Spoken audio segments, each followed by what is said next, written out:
Right. All right, thanks everyone for being here. We're having our Thursday production with one and only Sohail's back into the scene again, starting the 2026 with a great information. I certainly am looking forward to learn from him. Let's go, Sohail. This is yours, buddy. Let's do this. It's good. I'm gonna try to stand in the frame. Just kidding. Or if we could actually, no, don't need this. Just the don't need this.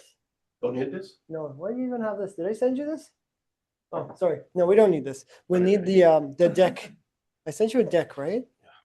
I'm pretty sure I sent you a deck. I didn't even know I sent you this. Maybe Axel sent you this. Possibly. Yeah, possible. Yeah. Is a slide. There's a Google slide that we want to dive into. Did you see it? This one? Yeah, that's it. Awesome. Okay, so there is a workshop sheet that I've shared with Axel. That's what Leo was showing earlier. If you don't have it, please ask Axel. It's a tongue twister. Okay, and I'm gonna try to stay within the frame. So, how many people do we have in the room online? All right. Okay. We have currently we have about 17, 18 people right now. 17, 18 people. Awesome. All right. Well, good for you all for being here. What we want to talk about today is exciting. Excites me because I want to make sure my year ends well. I want to make sure I start the year so that it ends well. Right? Makes sense? Okay. We want to have a successful 2026. And actually, can I see? Oh, yeah, there's a deck. So, what does it mean to have a successful 2026? Why does 2026 matter? Leo had a reach our goals. Okay, so success is reaching your goals for 2026. Mm-hmm. And what, Leo, for you specifically, what about 2026 do you think is going to be different than the previous years? I'm tracking my contact numbers. I'm being diligent on my daily contacts. So I think I have everything to reach my goals in 2026. Awesome. So Leo's got to figure it out. Leo's got his goals down. He knows what he's aiming towards, and he knows how he's going to get there. And that's what most of this session is about. This whole theme of starting 2026 with a strong start, with a bang, so to speak. That's what this is about. Leo seems like he doesn't even need to be here, but thank you for being here, Leo. All right. So, folks online and everyone here, if you want to take a minute, or it might take you more than a minute actually, but what is the definition of success for you in 2026? If we don't know what that is, if we don't know what we call success, or what the goal is that has to be achieved to define this year as a success, we will have a very hard time getting started, right? Basically, you're just going to be drifting all year and confused why things aren't working. Or if you get lucky and some things will start happening for you, but we all know this is not the market for lucky realtors. This is the market where only the cream of the crop will survive and thrive and then go into the next year even stronger. Okay. So take a minute, take a second, take down by December 31st, 2026, what will be the thing that you'll call success? What are those goals that you're going to be achieving? How are you going to define your success looking back December 31st, 2026, back to January 2026? Okay? So Leo kind of jumped ahead of it. But actually, let's talk about the three pillars. So 2026, I got it down to, for us today, I got it down to three key pillars to keep 2026 productive. Having clarity, so having clear goals, knowing your numbers, as Leo mentioned, and knowing your priorities. What are the what's the top one thing you have to do really well? What are the top 3 things you have to do really well? And it all has to tie up to the goal that you're going after, right? Some of you might have experience in big corporations. This is how things are run. They define their strategic goals, the top level strategic goals, and those trickle down into goals of the different teams that they're running, depending on the size of the corporation. And then each team takes those goals, and then those go down to other goals, smaller teams if they have it, or individuals that then have to act on certain things and follow certain KPIs, our numbers, so to speak. And then all of that rolls up into the achieving the goals of the corporation as a whole, the strategic goals. And we as realtors, we are lucky that we have to do all of this on our own, pretty much, right? Except within our group, we have a lot of support. You're not on your own doing it, but you do still have to do it on your own to make sure your 2026 and every year after that is a success. Okay, so be absolutely clear about what you need to achieve. What are your goals? What are your numbers? What are your priorities? If you have that and you do what you have to do to get there consistently, so now we're talking about our daily habits. And while you're doing these 2 things, you have control over your business, you have control over your time. There really is no way for you to fail. Honestly, this is not rocket science, guys. Agent after agent after agent for so many years now have done this. They've had clear goals. They've been consistent with the actions that they had to take, with the daily habits, weekly habits, monthly habits that they had to maintain to achieve that goal. And they've controlled their business as opposed to riding the market. And those agents are the top 1%ers. Those agents are the ones that are sustaining a successful business despite market fluctuations and vulnerabilities and whatever it might be. Okay? So clarity, consistency, and control, right? Let those sink in. Think about it.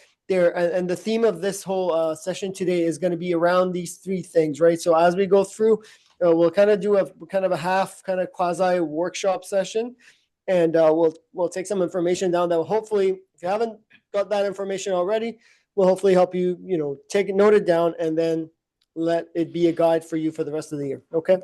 This is not a business planning session. We already did our business planning in November. January is not really the time to do business planning. But if you haven't done your business planning, who here hasn't been through business planning yet? Who here wasn't a part of business planning? Anyone online? Okay. I assumed at least a few hands would be up. I've done my business planning, by the way. I'm just holding my hand up kind of hypothetically. Rhetorically. I have done my business planning. And if you haven't yet, January is not the time to do it. But if you haven't already, then you might as well do your business planning. Because what we're about to jump into, these numbers, these matter. If you don't know these numbers, this whole session is going to be meaningless. You're not going to get anything out of a session like this, or you're not going to get anything out of the year, really, if you don't have those numbers figured out. So what is the target GCI? What's your target commission that you're trying to achieve? Let's say, for example, that's $150,000. What's your average commission per deal that you earn? Now you might have a track record of having done a certain number of deals per year, and you have an average there, or you just figure out what's the average sale price in the area that you work, and then you come up with an average number. So if you're on the buyer end in this market, most of the volume is in the smaller numbers. So if you're doing like the typical $500,000 to $800,000 condo, and you're on the buyer end, your average commission might be around, say, $8,000. That might be your average paycheck. If you're taking more listings, your average paycheck might be closer to $15,000 to $20,000, depending on what market, what product you work, or where you want to focus on. No? Okay. All right. Okay. So makes sense so far. So number 2 on the worksheet, my 2026 numbers. This is about getting clarity. You need to know what numbers you need to achieve. You need to know the average commission, the average commission approximately that you expect to take per deal, number of deals that are then required to reach that number. So you basically just divide your GCI by the number by the average commission per deal, and then that will give you the number of deals you're required to do to get to your goal, and then how many conversations you'll need to have. So that the conversation is going to depend on how good you are at closing and what kind of quality leads you're following. So different marketing channels. And again, we went into all of this in great depth in our business planning. If you feel like you're behind, if you feel like this is foreign to you, reach out to Axel, reach out to myself. We're happy to help you figure it out. But figure this out. Let's all make sure that we have this dialed going into the year so that we could start a year strong. By the way, we're close to the end of January, so there's urgency behind this. If you haven't done it now, do it tomorrow. Do it this weekend. Don't postpone this. Okay? All right. So let's talk about our daily habits. So we know where we're going. Now it comes to consistency. The number one thing that brings deals for agents is prospecting.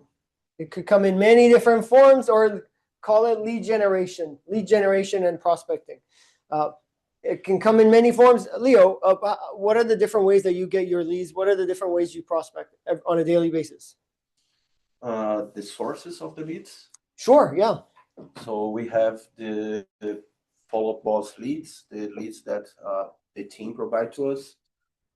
There is a lead generation company that I use, and there is Facebook Marketplace. So 3 different sources, and of course, past clients and referrals. Okay, awesome. So Leo's examples of leads, for anyone who didn't hear it, are online leads essentially, right? Multiple sources of online leads and past clients and referrals. Okay, there are so many other ways to get leads, but point is, based on the number of contacts you need to make per day, you need to generate leads. You need to have leads that you can call, you can contact every day. You need to have areas with doors that you can knock every day. You need to have friends and family that you can call every day so that you can prospect and get close to your contact numbers per day. Okay? Another very, very daily, weekly habit, and it really depends on your business and how you want to run your business. At the very least, pipeline review should be done weekly. So you need to know what your pipeline is, what's coming within the next 90 days, what's coming within the next 90 to 120 days, and then what's after 6 months. And we'll, sorry, I'm getting a little distracted here. What's going on? Oh, sorry. Yeah. Okay, let's figure this out. No, that's the wrong one. Okay, all right. Okay, I'm very easily distracted. Michael, you might be surprised. Okay, so pipeline review, we'll get to that. So make sure you have a healthy pipeline and religiously, obsessively check your pipeline and follow your pipeline and update it. I do this on a daily basis. It's absolutely critical to my business, to me and my family's financial health. Okay, and the times when I'm jittery and stressed out, it's because my pipeline isn't where I want it to be. And then that pushes me to do more, right? That pushes me because I see that I'm falling short of where I need to be today. And my pipeline is telling me that I'm falling short of where I need to be today to be able to achieve my goals for the year end. And if I know that now, and I'm absolutely clear about it, I can take action to catch up with it. If I don't know that, if you don't know where you are within that goal, that whole thing that you've set up for yourself, within this path that you're following, you want to get to the end, right? If you don't know where you are within the path, how do you know how fast you're going to go? How do you know if you have time for a break? How do you know if you have money left, energy left for the rest of the path, right? So that's an analogy that we could use.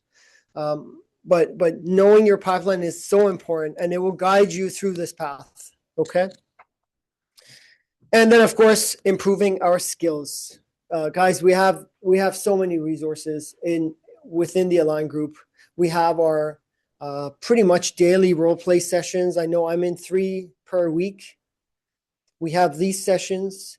They're our agents across the team and across our broader network, always happy to make themselves available, right? If you have, well, I'm sometimes happy to make myself available. Leo, I haven't been too responsive to Leo's messages recently, but generally speaking, reach out. Like if you need something, if you feel like you're lacking something or you're struggling with something, you're not the first one. I can guarantee you're not the first one, and you're not the only one that's going through it, right? There are many, many others before us that have gone through it. And we look to someone to get some advice and help. And that's totally okay. That's how we improve our skills.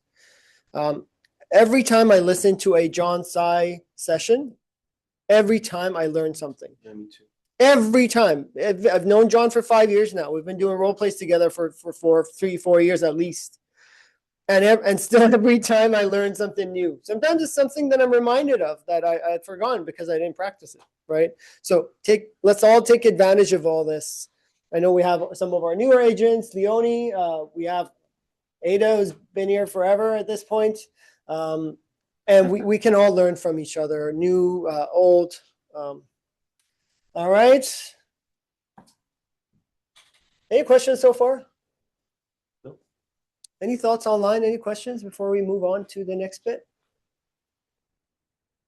No? Good. All right.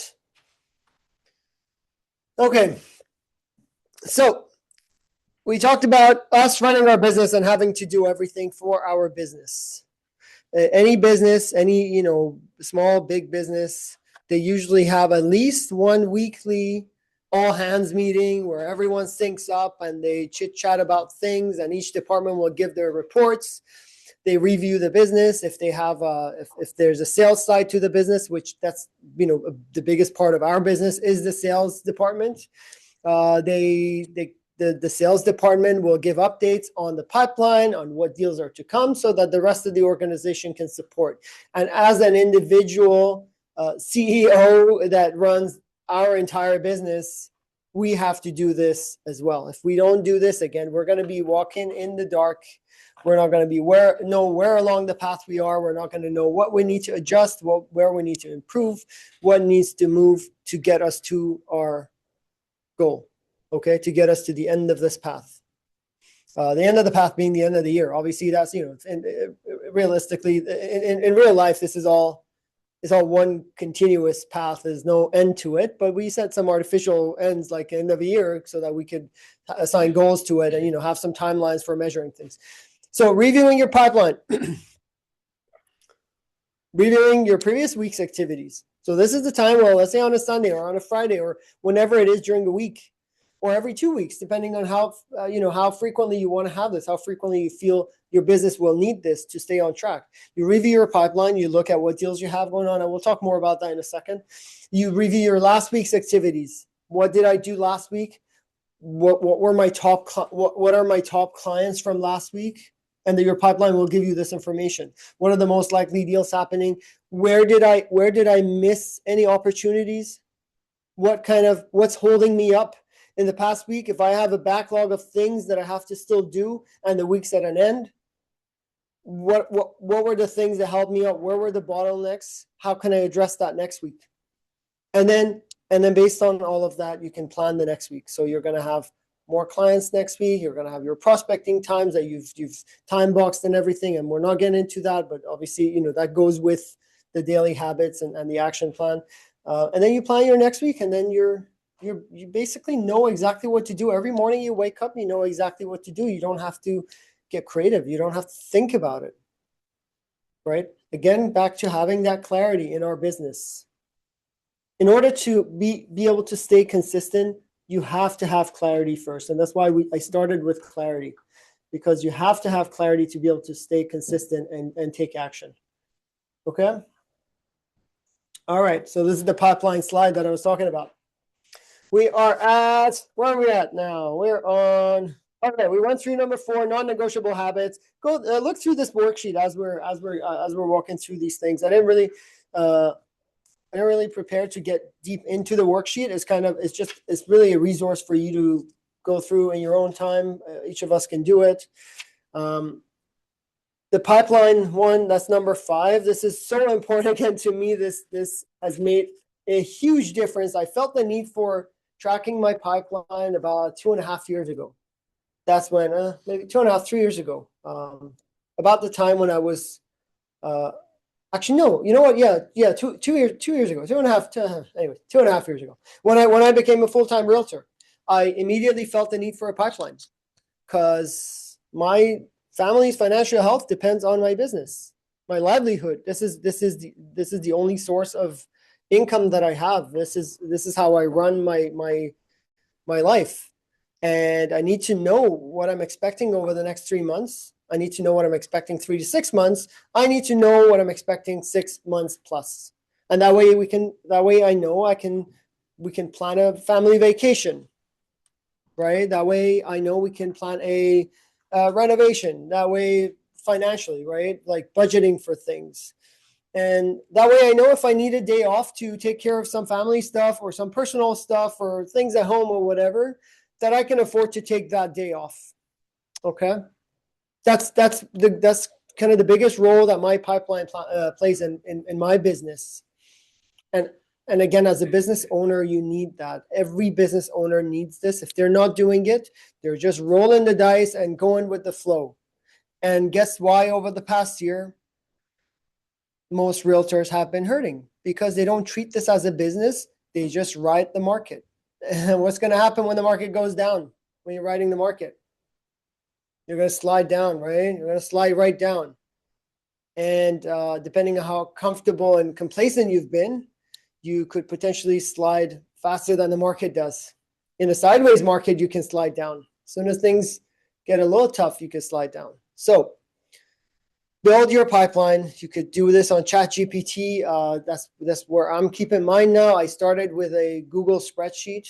You could have it on a Google spreadsheet. So 0 to 90 days, 3 to 6. Guys, I'm spelling this out, right? Like you don't have to think about it. Like if you're not doing this already, this is spelled out for you. Do exactly this.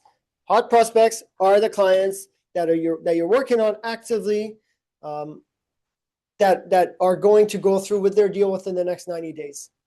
Okay, 0 to 3 months, basically, right? Those are typically the ones that you're working with today, right? Those are going to be your hottest prospects. Most of your time is going to be spent with those clients. Their follow-ups, good. Their follow-ups are going to be daily, every couple of days, every 3 days, at least 2 to 3 times a week. You're going to be following up with these clients. If you're not doing it, you might lose them, right? So 0 to 90 days leads. Warm prospects are the ones that are 3 to 6 months. So you have a separate section in your spreadsheet or a separate table in ChatGPT that are your warm prospects. Your warm prospects are the deals that are less likely to happen, but you're nurturing them. You're trying to keep them warm while they go through the process. And this way you're not rushing them. This way, you know, if Leo's in my warm prospects section, my pipeline, I'm not going to be calling Leo every day, putting pressure on him to make a decision on a specific property, right? I'm going to be following up with Leo maybe once a week, making sure, hey, Leo, I'm just calling here. I noticed 5 listings came out. I emailed them to you. I just want to make sure that you're feeling supported. And is there anything I can do for you today? And then Leo will bring his questions to me. If he feels comfortable, if he feels that channel is open, there's no judgment, there's no pressure, he'll come to me. So that's the 3 to 6 months prospects. And then cold nurturing prospects. These are people that within the next year, they might do a deal with you. Maybe they will not, but there's some motivation there. You flag them as someone who has some motivation. Maybe they've told you, I'm going to move in a year, right? So you know that within the next 6 months, every month, every couple months, you want to give them a call and connect with them. Yes, sir. Yeah. So for cold nurturing prospect, do you send listings to them or just keep it? Automatic search. Yeah. So Frank's question is, for cold prospects, do you send them listings? My question to you, Frank, is what does it cost you to send someone listings? It's the time. What time does it take you to send someone listings? Because you have to shortlist, right? You are not just broadcasting whatever the new Sure. listings come out.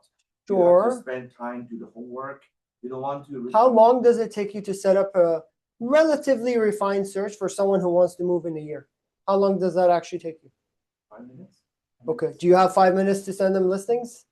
Because that you spend that 5 minutes once, right? And then for the next year, they're getting the listings, right? So the answer is yes. Yes. Yeah. As the moment I have a conversation with someone who I consider a lead, even if they're going to transact in 2 years and they tell me that, I will get their criteria down and set up a search for them. Because then it will cost me nothing. Then they're getting every one of those emails you're sending them is a touch point.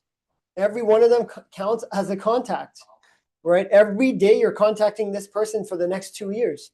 When they're ready, guess who they might go with? You. Well, they won't default to you.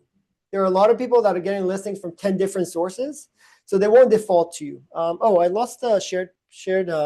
No, I did that on purpose because we can see it on your channel. Actually, no, you can't. Oh, I see. All right, please share. Oh, no. Please share. Sorry. Leo. Sorry. What should I do? Leo is my IT guy What- here. your deck Come on, again? Leo. What's that? Yes, please. Yeah. Okay. Oh, great. Okay. Perfect. Yes, we just want to Okay. see those behind you, so you can point it to the TV. Okay. I have one more question. Yes, sir. So if you are not sure this prospect is going to do a deal with you, you're not sure, okay? Okay. Maybe just 20%, 15%. Okay. Will you still feed the listing to them? Okay. Yeah, I think because- you can answer that question again, Frank. So Frank's question is, if you're 15-20% sure that someone is gonna do a deal with you, are you gonna still send them listings? Frank, actually, my real answer to that is that with most of my clients, until I have a deal in writing with them, I assume that 15-20% is like how likely they're going to do a deal with me, right? They could change their plan at any time. They could work with someone else at any time, right? So you're never sure, unless even if you have an exclusive agreement signed with them, you're still not sure. So again, it goes back to cost benefit analysis for your business. What does it cost you to send someone listings? 0. 5 minutes. Literally, that's how long it takes, if that, right?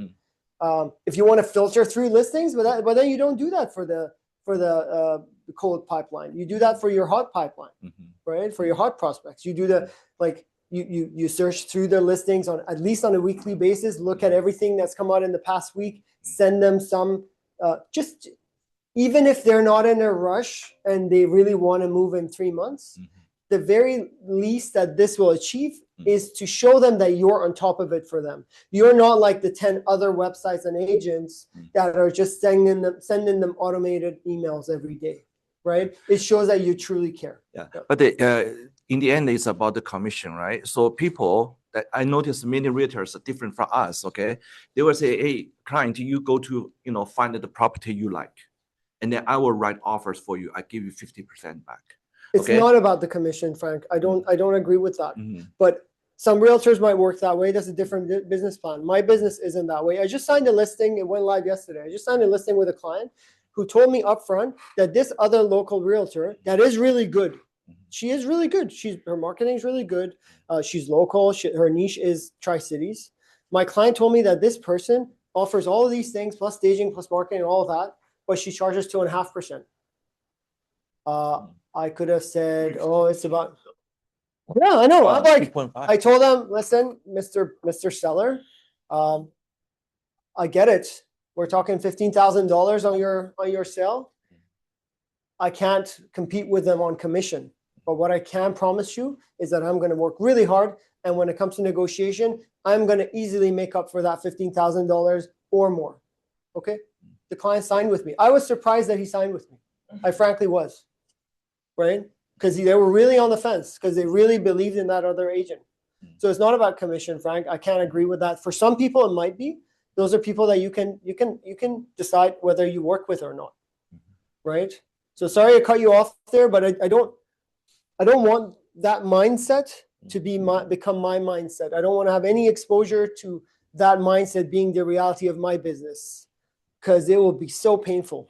And none of us have to think that way. None of us have to think that, hey, go find if my past clients come to me and say, Sohail, I don't even, this has happened, when I didn't even know they were looking, I had no idea. They came to me and said, Sohail, we saw this house, we love it. Can you write an offer? There's once when I actually offered him, I'm like, you know what? Let me treat this as a referral, and I'm going to give you back 10% of my commission because I didn't do anything to find you the home. You did all the work. You found it. Let me give, and I just did that as a gesture of appreciation. I said, if I had taken your business as a referral, I would have given the person that referred to me 10%. Now let me give this back to you. And they're really appreciative of it.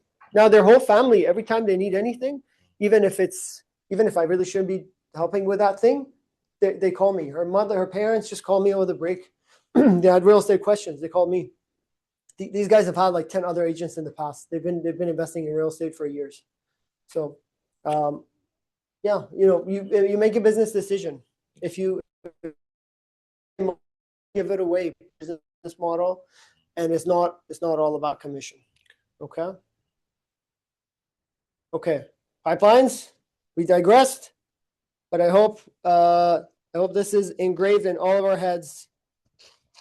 If you don't have your pipeline, if you're not checking your pipeline, you have no idea where you're going. And if you have no idea where you're going, are you gonna get to the end? Are you gonna get to your goals? I'd say no. Leo, what do you think? Of course not. Yeah, of course not. You might get super lucky, but are you gonna get lucky out of 15,000 agents? Probably not, right? So scale up or get left behind. We already talked about this. So I won't go. What time is it, by the way? We still have okay. time. All right. We still have time. Okay, awesome. Before we get to the next session, Leonie has a question. Is that okay if we can get to? Yes, of course. What's up, Leonie? I don't see you anymore, but go ahead.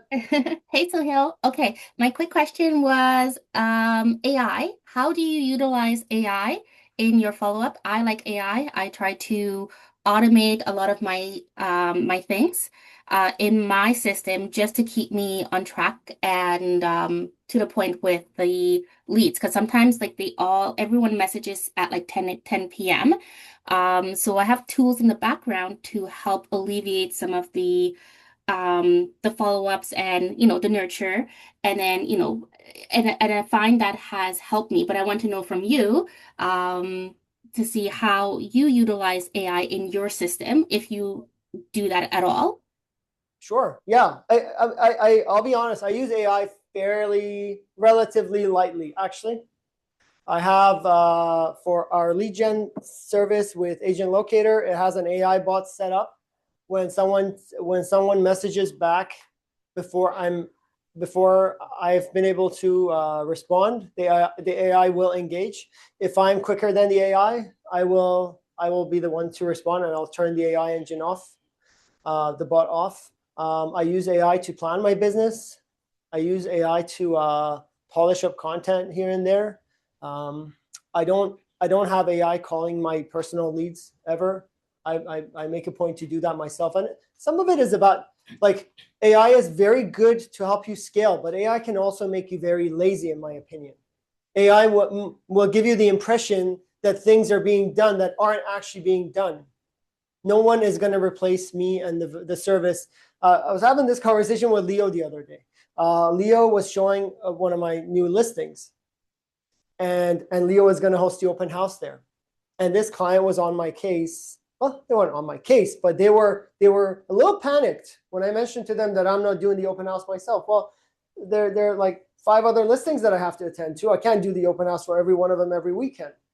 And the client they were nervous that someone else is going to host the open house, let alone leaving something like this kind of communication and this trust and rapport building to AI. It's never going to happen. That's the reality of it. It might happen with some people, but people will sniff it. Like, people will know when something is AI. They send us some funny text messages sometimes to test our AI engine, where it's like Tina responding to them, but they assume it's AI, and they'll say something funny, and then Tina's like, well, I'm not AI. Actually, I'm talking to you in person. So, yeah. What was it say? not in service or something. Someone texted not in service, assuming it's AI, and the AI is going to understand that the number is like broken or whatever. But anyways, yeah. So I use AI lightly, but I encourage you to look into it and use AI the way you see fit your business. But use AI to supplement your business, to help scale your business. Do you really need AI to get a lot of things done? It could make life easier, but for client communication, client interactions, I rely on myself because the trust they build in me is not replaceable. Okay. Question, another follow-up question. How, with everything going on, how do you stay organized? Because I feel like I'm an organized chaos. Okay, what's going on, Leonie? Well, just like if you have like show-ins and like because I'm like prospecting is the key to our business. If you don't prospect, even for like a whole week, like you're behind.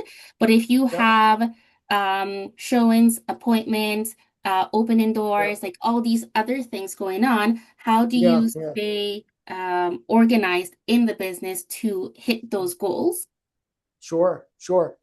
Leonie, it is a struggle, I admit, right? And it's the thing that you adjust to. Like as I'm scaling from 17 to almost 30 to now almost 40, and this year going up to 55. It's a challenge. I don't know how do I stay organized? I leverage our team a lot. That's the reality of it. Tina helps with a lot of things in life that will help me stay focused on business. Leveraging our team has gone really far for me. Leveraging the help from everyone in this room, a lot of us online as well. That's really helped because I can't be in one place more than at any time. I can't be in more than one place, right? So regardless of how organized I am, that's never going to change. So if I have 5 open houses happening on a weekend, it doesn't even matter how organized or unorganized I am. It's just not going to happen. So delegation will help, and then I can organize the time that I have better because I know what I'm going to stay focused on. And then it goes back up to your goals. So what are you trying to achieve? What are the daily habits? If you set those as a schedule for yourself, you can stay organized. I literally have a spreadsheet with a daily schedule. I admit I don't always go by that schedule, but I have it. And it's in the back of my mind that from this hour to this hour, I should be making phone calls. So unless I have appointments that I absolutely cannot postpone, I'm going to be getting on calls. I'm going to be prospecting. Okay. If I have to go to an appointment, I try to make it up by making my calls on my way to the appointment or on the way back in the car. Okay. And then there's that. So yeah, having your goals, having your habits set up, that will be your best friend, like as far as keeping organized and making sure you're doing the most important things. And if you go to number 4 on the sheet, actually, there's something that ties right into what you were saying. The habit I tend to skip first when I'm busy, right? So you need to, we have prioritized things that we have to do, right? And there are those ones of them that are going to have the most impact. Okay? The thing that has the most impact on your business, regardless of how busy you are, you want to make sure you don't miss that. The highest impact items, right? You might say highest urge, like if you're truly prioritizing, highest urgency and highest impact. But with our team, the beauty of it is that with the resources we have is that you can delegate things that are urgent, right? So urgency, so that it's not urgency just on yourself, right? You can delegate things that are urgent and focus on things that are high impact. The client communication that we just talked about, whether I would delegate that to AI, I would not. That is the highest impact part of my business, is prospecting and building relationship with my clients so that they trust me enough to do business with me, so that they trust me enough to forget about the $15,000 they're getting off and still sign with me. Okay, so that is something I'm never going to give up, regardless of how organized or unorganized or how busy I might be. So if you have that, then you're not going to feel so unorganized because you know you're focusing on the thing that makes the biggest impact to your business. Okay? My answer was very unorganized, let's put it that way. But I hope it helped. All right.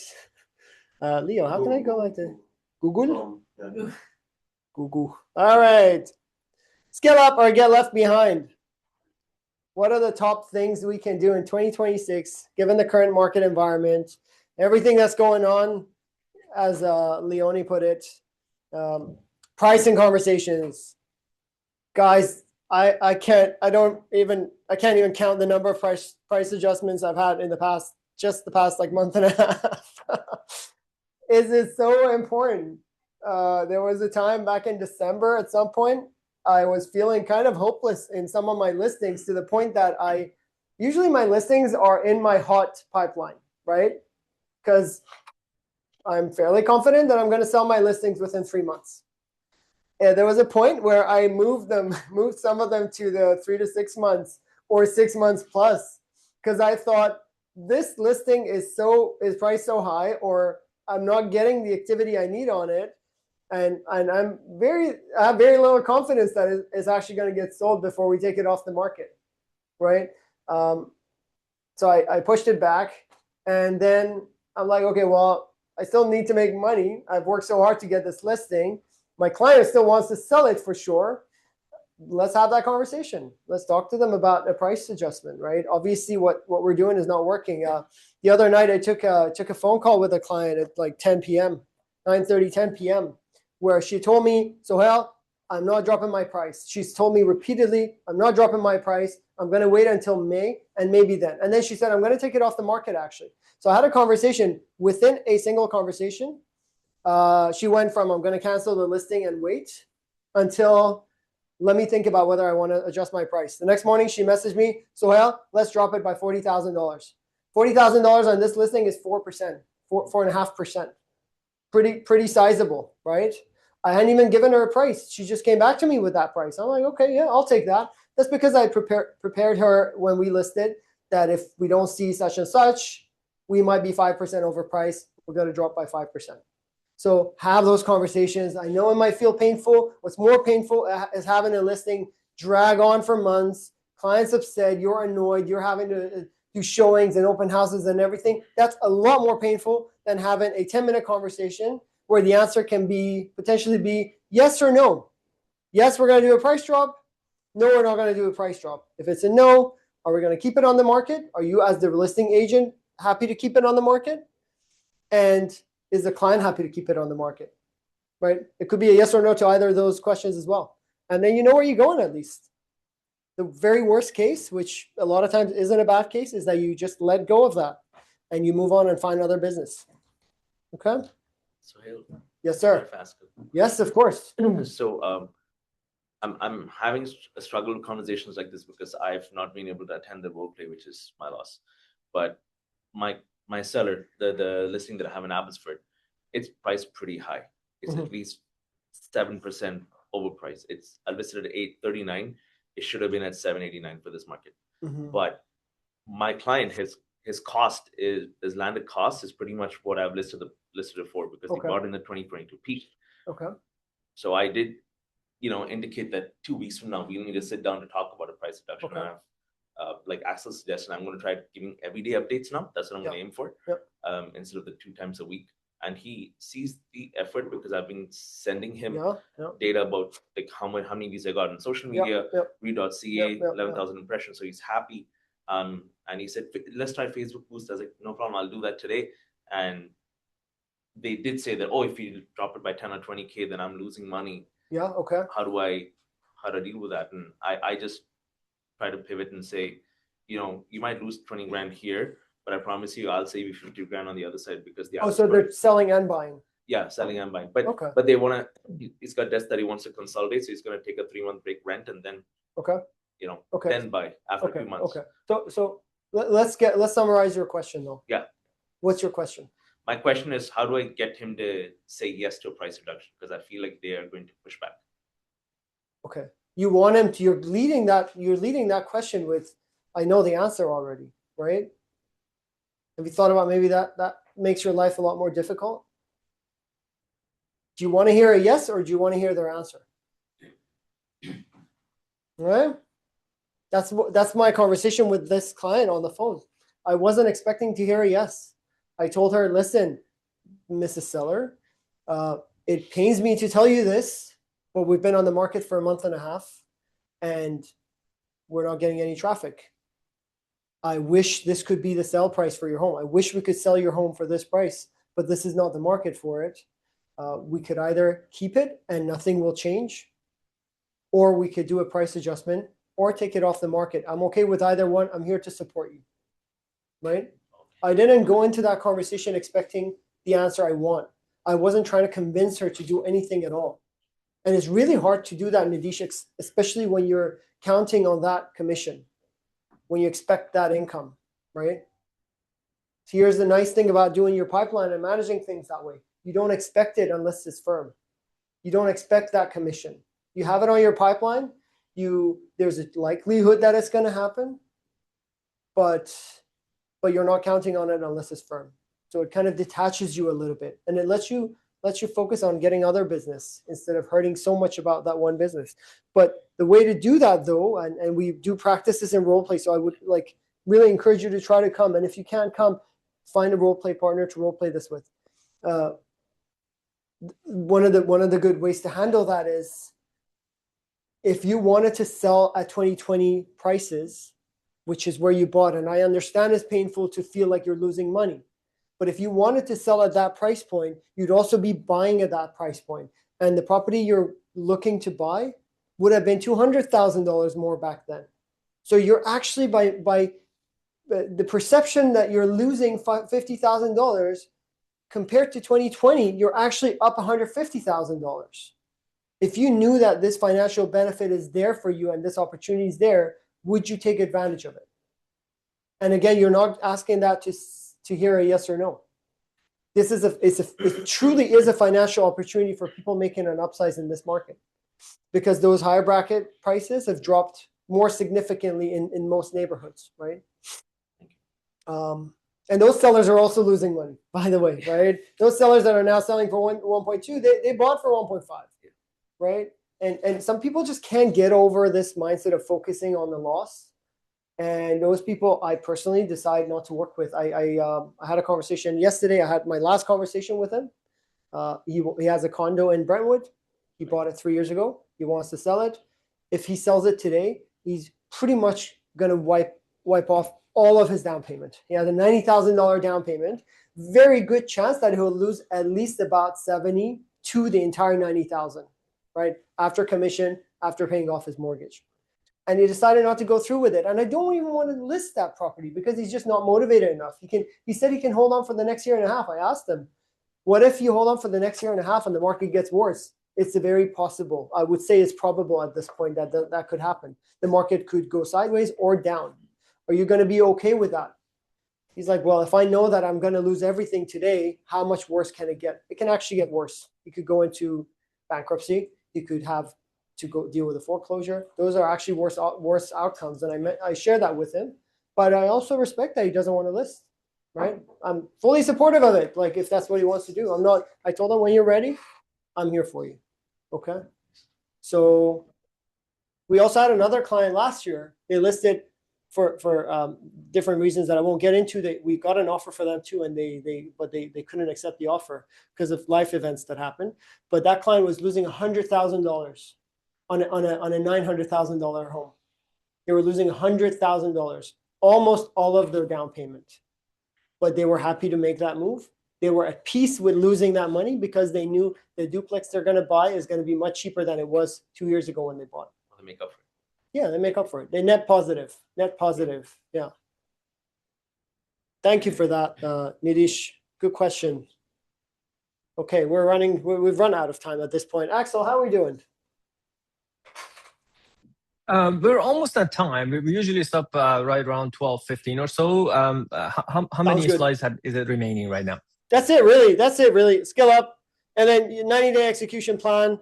Put it on the sheet as well. So what is the main goal for the next 90 days? Like, we plan for the whole year, but it's really hard to think super high level. It's hard to take action on a high level goal. So you cut that down to your goal for the quarter, and you put down your goal for the quarter if you don't already have it from your business planning. And then what are the top 3 things you have to make it happen? Those top 3 things could be having pricing conversations with your clients. It could be investing in more leads so that you have the number of contacts you need to make up. And that's basically it. And we can open it up to any other questions. I know we dealt with questions as we were going through all of this, but we're good. Any questions online? Any more questions in the room?